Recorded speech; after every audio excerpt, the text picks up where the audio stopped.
ninth hour, Jesus cried and with a loud voice said, Eloi, Eloi, lama sabachthani, which is translated, my God, why hast thou forsaken me?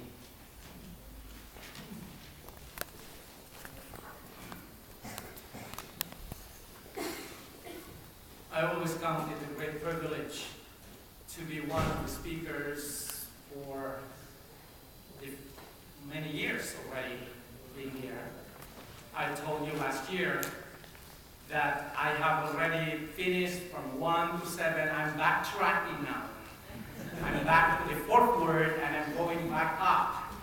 And when I finish number 1, as the movies will say, there is a sequel to a movie. Now I'm going backwards, so I should speak on the prequel of the 7 last words. By the way, another thing that I noticed that this year, that I remember last year, this church was only up to here. Do you remember that? And now they have extended another 10 feet. Maybe next year or years after this, they will be extending another 10 feet, until the next time we will know they will already be in the next block. And they will be as big as Crystal Cathedral. So this is amazing. Isn't that wonderful? They're growing, and give a hand to Pastor Kyle and congregation. Really growing. We look forward for this to become even bigger from now on. And as we listen to this fourth word has been confusing. It is confusing in the sense that if Jesus was God at the same time, how can he say, my God, why hast thou forsaken me? Martin Luther is said to sit gazing at the words of this text for hours, trying to figure out what it means. And then, at last, Martin Luther shook his head and said aloud, God forsaken by God? Who can comprehend it? Of course, who can understand it? Who can comprehend such words? God himself saying, my God, why have you forsaken me? We can only understand it by looking at it in a bigger picture. Jesus has come to the cross not as a victim, not as a martyr, but he came there voluntarily. He had to come to endure the wrath of God for the sin of the world. He's saying that in the depths of sin there is love, that in all the abuse there is forgiveness, that in all the anguish there is victory, and that Jesus is saying to us that from now on, because I bore all of this on the cross, the sins of the world, then therefore you will not be alone from this point on. These words are called the cry of dereliction. Do you know what a derelict is? When a ship is declared a derelict, that ship is deserted by both rats and men and is driven helplessly before the storm or the gale. A ship that is derelict is abandoned, rejected, and alone to sink into depths of the ocean, forsaken by both animals and whoever. It is alone. As a Savior, Jesus as a Savior has to feel how it is to endure the wrath, the abandonment, and the rejection, even by God. So in human experience, as life goes on, and as we experience sometimes all these hardships and trials in the world, we sometimes feel dejected or rejected and alone in a world. And yet Jesus is trying to plumb the depths or the uttermost depths of our human situation so that there might be no place that we might say that he has not been before. If you feel alone, even at the point of death, Jesus is saying, don't feel bad. Don't feel alone. I have been there. And And now you can be alone. You cannot be alone because I am with you. Another job that I have as part-time is being in hospice. I am a hospice chaplain together with Pastor Ernie.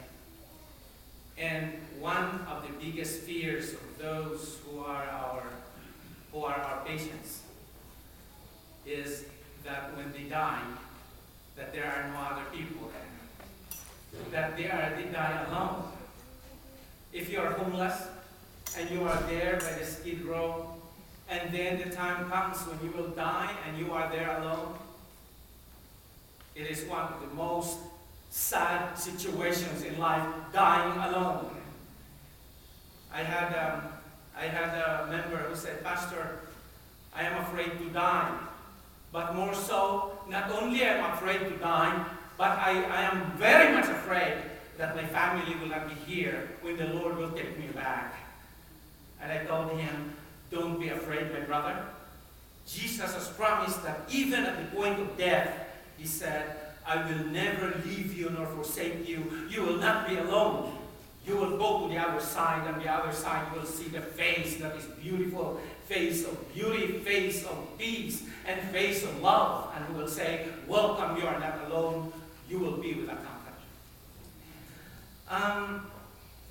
You will remember, for those of you who are Filipinos, in 1983, the story of all this revolution in the Philippines began. In 1983, in August, Ninoy Aquino went home to the Philippines after being exiled here, went home to the Philippines, and before he could go down to the plane, he was assassinated.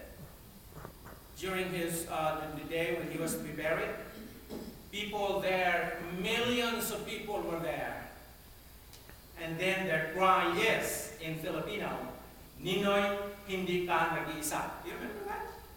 Ninoy, hindi ka nag-iisa. I'll translate it for you later on. Okay, you understood that, don't you? Okay.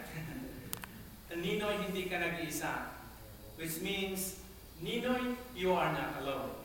But some people, Filipinos are good at really coining words. So they said this, they have certain lines, and they said in Filipino, Ninoy, hindi ka nag-iisa. Marcos, nag-iisa ka na. Imelda, isa ka pa. Ver, nakaisa ka. Which means, Ninoy, you're not alone. Marcos, you're alone now. Imelda, you're one of those who will be alone. And Ver, you did it alone. All alone. Come to think of it, one of the greatest fears that we have is we are alone. That the world is out there and we are left behind. But Jesus is saying, in the midst of all of these, when the howling winds of pain and the jesting storms of adversity will assail you, even with all the tornado and the typhoons of life, and you feel that there's no one else, there is God. There is me, who told you you are never alone. I have been there. I have been there. I said, why have you forsaken me? Lord, why have you forsaken me? In order to show you that I have been there. And from then on, it's different now. I will be with you. I have been there. I have served for you. So that wherever you are, wherever I am, you will be there. Remember Jesus said, let not your hearts be troubled. Believe in God. Believe also in me. And then later on he said, I will go to prepare a place for you so that where I am, there you may be also. Amen. Isn't that wonderful? Amen. It is one of the greatest things that we could ever have. As this is addressed not to God, but it should always also be addressed to us. That no matter what happens, no matter what the situation, Jesus has served it for you. We will not be alone, so that even at the point of death, even at the last moments of our lives, then we can say, Lord, I'm not alone. Other people may not be here with me, but I'm not alone because you are with me. You will walk with me, and I will walk with you, because your promise is, I will never leave you nor forsake you. Why have you forsaken me? No, God has not forsaken us anymore. Jesus did that for us. We're not alone. and we are with the Lord and the host of creation. We are the God who has saved us and said, "You are my child. We will walk together